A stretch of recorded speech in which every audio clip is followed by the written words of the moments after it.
അടുത്ത അധ്യയന വർഷം മുതൽ കൂടുതൽ വിപുലമായ സൗകര്യങ്ങളോട് കൂടി പെറ്റ് ഇന്റർനാഷണൽ പൂക്കോട്ടുംപാടം ഹൈസ്കൂളിന്റെ തൊട്ടടുത്ത പുതിയ കെട്ടിടത്തിലേക്ക് മാറുന്നു. Pet international high school road Pookkottumpadam. Phone 8943918334 8943918335. ആദിവാസി സമൂഹത്തിൽ നിന്നും സിനിമ ഉണ്ടാകണമെന്ന് ആര്യടൻ ഷൗക്കത്ത് MLA. വികാസ് വിഷന് 2040 നിലമ്പൂർ നഗരസഭയും സംയുക്തമായി സംഘടിപ്പിച്ച ഗോത്രവർഗ വിദ്യാർത്ഥികൾക്കുള്ള ത്രിദിന ചലച്ചിത്രാസ്വാദന ശില്പശാല ദൃശ്യകം ഉദ്ഘാടനം ചെയ്ത് സംസാരിക്കുകയായിരുന്നു അദ്ദേഹം.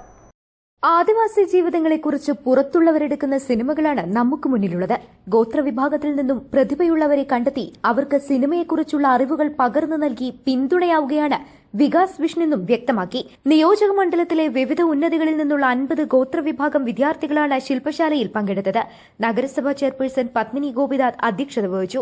Vice chairperson Shoukath Koomancheri, VA Kareem, A Gopinath, Paloli Mehaboob, നഗരസഭാ സ്റ്റാൻഡിംഗ് കമ്മിറ്റി ചെയർപേഴ്സൺമാരായ Mustafa Kalathumpadikkal, Suresh Pathippara, Mumtaz Babu, Smithamol, AEO Jacob Sathyan, ITDP superintendent Preetha, camp coordinator doctor Babu Varghese എന്നിവർ പ്രസംഗിച്ചു. Camp director doctor Gopi S ശില്പശാലയെക്കുറിച്ച് വിശദീകരണം നടത്തി. തിരക്കഥയുടെ രചന വഴികളെക്കുറിച്ച് ഡോക്ടർ S ഗോപുവും സിനിമയും സാഹിത്യവും എന്ന വിഷയത്തെക്കുറിച്ച് ഡോക്ടർ RVM ദിവാകരൻ എന്നിവർ ക്ലാസ് എടുത്തു.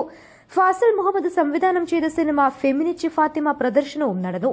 ദൃശ്യത്തിൽ ഇന്ന് രാവിലെ 9:15 സംവിധാനം എന്ന കല എന്ന വിഷയത്തിൽ മനോജ് ഖാന ക്ലാസ് എടുത്തു. 11:30 സംവിധായകൻ ഫാസിൽ മുഹമ്മദിനൊപ്പം 1:30 കാഴ്ചയും ക്യാമറയും എന്ന വിഷയത്തിൽ ഛായാഗ്രാഹകൻ A മുഹമ്മദ് ക്ലാസ് എടുത്തു.